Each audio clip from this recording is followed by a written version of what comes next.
Bem-vindos, crentes e descrentes, ao nosso canal.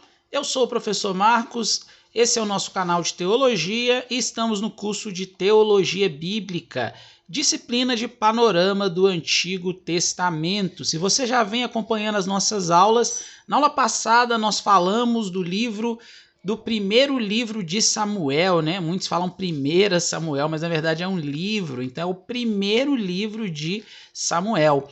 O primeiro livro de Samuel, ele narra a transição do que a gente chama de teocracia, que seria Deus ali no poder, né, no domínio, na governança da nação de Israel, para a monarquia, que é quando o povo pede um rei, mas como eu falei no vídeo passado, na aula passada, a questão não era nem o povo pedir um rei, mas eles queriam um rei como os reis das outras nações, né? Isso que veio a desagradar a Deus.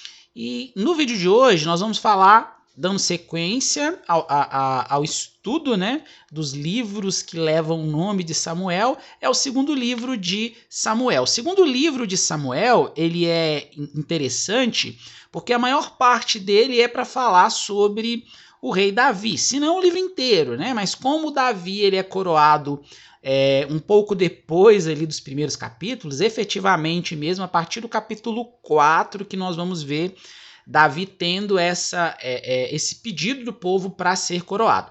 Mas começa esse livro e, como sempre eu falo, a ideia é abordar de forma panorâmica, né? Então nada muito longo, nada muito complexo e aprofundado. É apenas para você ter subsídios para entender o contexto do livro.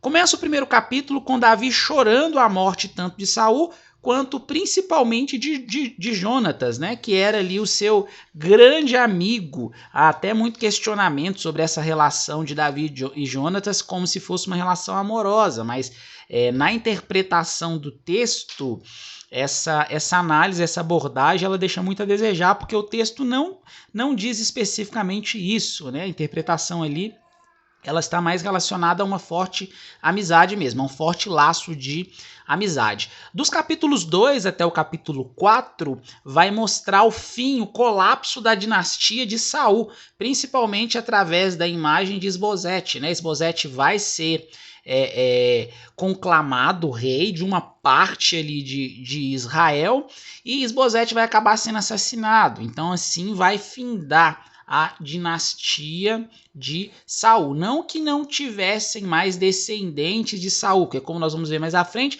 Mefibosete, que era filho de Jonatas, continua vivo e Davi até age com misericórdia, com bondade sobre a vida dele.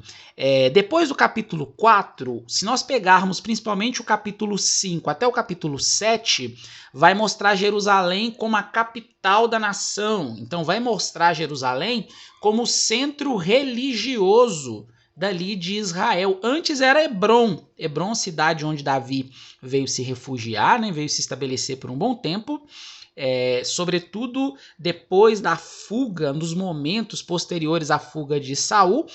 De Hebrom, a capital vai ser passada, vai ser transferida para Jerusalém, o que foi vigorar por longo tempo até a separação entre Reino do Sul e Reino do Norte, que nós vamos falar mais à frente quando formos abordar o segundo livro dos reis, quando formos falar sobre primeiro, segundo Crônicas, mais efetivamente sobre segundo Crônicas.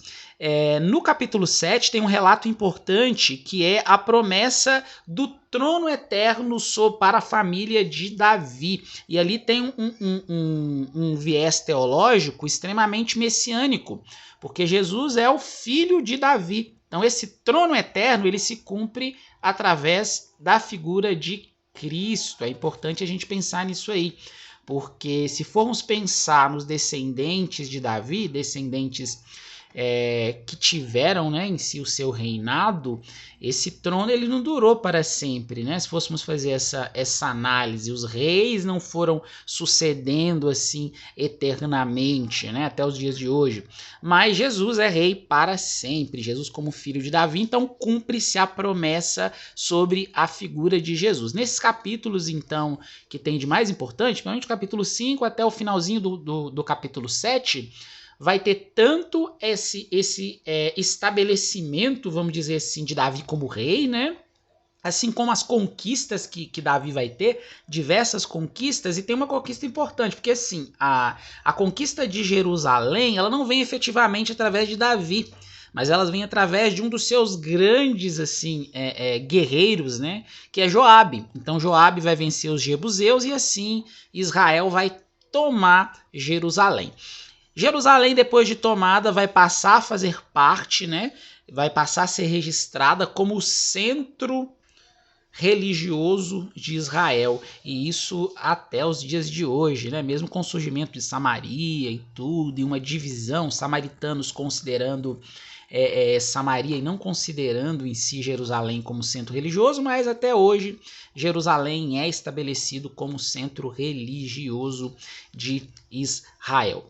Uma outra coisa interessante que aparece nesses capítulos, até por volta do capítulo 7, é o desejo de Davi de construir uma casa para Deus, né? De construir um templo para Deus. Mas Deus vai falar com Davi que devido, né, ele ter sido um homem com as mãos sujas de sangue, devido às muitas guerras que Davi ele guerreou, devido às muitas guerras que Davi liderou, a matança, né, que Davi foi ali responsável nesse período de guerra, nesse contexto do povo de Israel nessa época, ele não poderia construir um templo para Deus. Mas quem construiria esse templo para Deus seria Salomão, um de seus filhos, que nós vamos ver no próximo livro, quando começarmos a estudar o primeiro livro de Reis, que vai falar muito sobre a história de Salomão. Uma outra coisa importante da gente pensar, né, e da gente começar a refletir em cima desse livro é a prosperidade e a supremacia do reinado de Davi. Então, por volta do capítulo 8 até o capítulo 10, narram muitas conquistas de Davi. Essas diversas conquistas de Davi, elas foram sobre vários povos, como amonitas, sírios, filisteus e outros povos de menor relevância dentro ali do Antigo Testamento, dentro da história dos conflitos do povo de Israel. No capítulo 11... E aí vai ser interessante, porque a partir do capítulo 11, onde vai narrar o pecado de Davi, a famosa ocorrência de Davi com Betseba, vai começar um declínio dentro da família de Davi. Então vai aparecer a figura de um dos filhos de Davi, que vai persegui-lo por alguns capítulos, que vai ser registrada a perseguição dele a Davi por alguns capítulos ao longo do segundo livro de Samuel, que é Absalão, e Absalão vai liderar uma das revoltas contra Davi. Por algum tempo ele vai ser até parcialmente declarado como rei de uma parte, né, sobre uma parte de Israel, mas um pouco de tempo depois Davi vai novamente retomar lá o seu reinado, né? Então a gente consegue verificar isso a partir do capítulo 11 desse segundo livro de Samuel. Do capítulo 11 até por volta assim, do capítulo 18 vai narrar os pecados, esse pecado especificamente de Davi, mas que não foi apenas o adultério com Betseba, mas tudo que ele planejou devido a esse adultério. E do 13 até o 18 vai narrar muito a perseguição, a rebelião, né? Sobretudo através da figura de Absalão, seu filho, que vai ser morto depois por um dos homens de guerra lá de Davi. Contra gosto de Davi, mas ele vai acabar sendo morto.